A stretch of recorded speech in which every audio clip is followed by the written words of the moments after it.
Hello everyone, welcome to Indian public school Marwa. चलिए, आज के क्लास में हम जो एक नया टॉपिक स्टार्ट करने जा रहे हैं वो है सब्जेक्ट वर्ब एग्रीमेंट। ये टॉपिक ना सिर्फ 9th के लिहाज से बल्कि आपको 10th तक बहुत ही ज़्यादा इम्पॉर्टेंट है।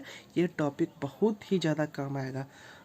चलिए, इसका आज जो है ये टॉपिक थोड़ा सा ज़्यादा बड़ा है, तो ये क्या है आपको पार्ट वाइज आएगा। ठीक है, तो आज देखते हैं पार्ट 1।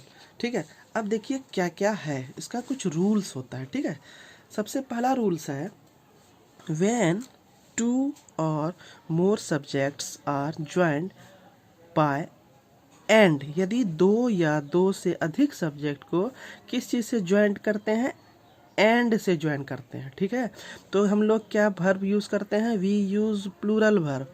मतलब यदि 2 सब्जेक्ट उसको हम एंड से ज्वाइन किए हुए हैं तो हमेशा वर्ब जो है वो प्लूरल फॉर्म में होगा। अब आइए, Geeta and Sita does not agree.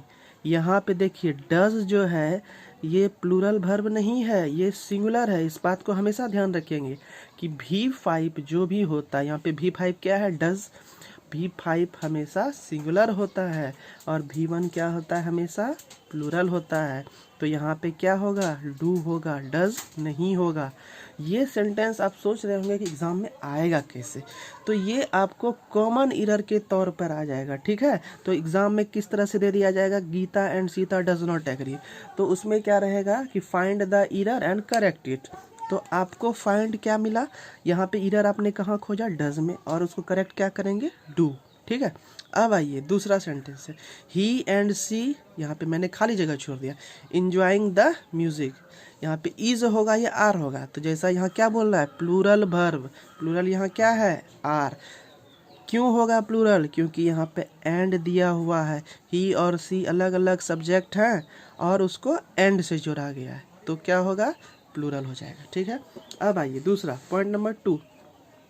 If 2 singular noun indicates the same person और thing, verb should be singular. मतलब यदि 2 सिंगुलर नाउन है लेकिन वो एक ही पर्सन को आइडेंटिफाई कर रहा है तो सिंगुलर वर्ब का यूज़ करेंगे, प्लूरल नहीं करेंगे। For example, the teacher and doctor R running. तो यहाँ देखिए द टीचर एंड डॉक्टर मतलब एक ही आदमी है, वह टीचर भी है और डॉक्टर भी है, तो आदमी तो यहाँ एक है, तो यहाँ पे क्या यूज़ करेंगे, सिंगुलर मतलब इज यूज करेंगे, आर नहीं करेंगे। ठीक है, अब आइए दूसरा देखते हैं, the captain and the batsman dash playing. तो यहाँ इज आर दिए हैं। अब आप देखिए यहाँ भी द है, the captain and the batsman, मतलब कैप्टन अलग है, बैट्समैन अलग है। यदि 2 इंसान है तो प्लूरल होगा। यदि यहाँ पे हम सिर्फ द को हटा देते, इस तरह से लिख देते, the captain and batsman, the hide कर देते, ठीक है, तो यहाँ पे इज हो जाता है। लेकिन यदि यहाँ पे द डाल दिया गया तो क्या हो जाएगा, 2 आदमी हो गया, तो आर हो जाएगा। इस रूल को काफ़ी ध्यान में रखना है। ठीक है, चलिए आते हैं तीसरे रूल की तरफ। तीसरे रूल में क्या है, इफ़ 2 सब्जेक्ट्स, ठीक है, indicate a single idea, the verb must be singular. मतलब यदि 2 सब्जेक्ट्स दिया हुआ है, ठीक है, और वो एक ही आइडिया को इंडिकेट कर रहा है तो वर्ब सिंगुलर होगा। अब ये क्या एक आइडिया है, तो चलिए देखते हैं। Slow and study wins the race, ये एक स्लोगन है जो कि आप लोग भी अच्छे से जानते हैं। Slow and study wins the race होगा, विन द रेस नहीं होगा। यहाँ स्लो है, यहाँ स्टडी है, लेकिन आइडिया दोनों का तो सेम ही है ना।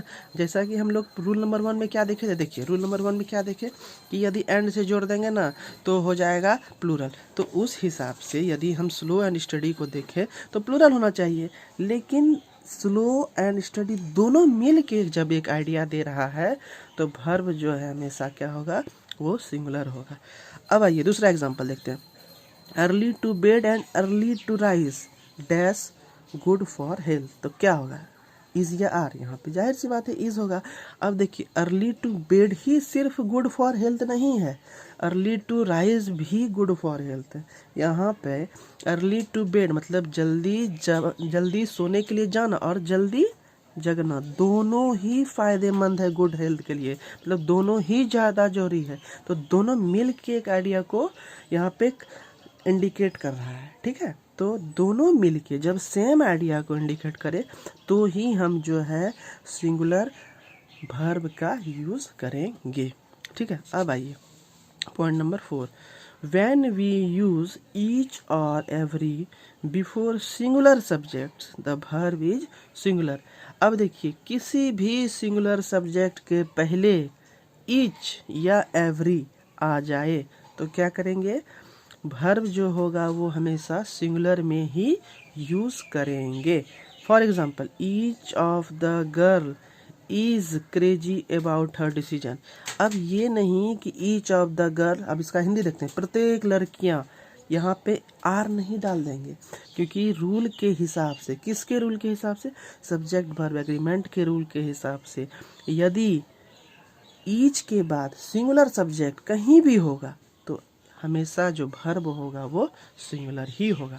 अब दूसरा देखते हैं, ईच मैन एंड वुमेन, ठीक है, ईच मैन एंड वुमेन, यहाँ पे ईच के बाद क्या है, ये मैन भी सिंगुलर है, वुमेन भी सिंगुलर है, ठीक है। तो यहाँ पे वेयर इंजॉइंग द फीस्ट, तो ये वेयर नहीं होगा, क्यों, क्योंकि वेयर जो है प्लूरल फॉर्म है वर्ब का, ठीक है।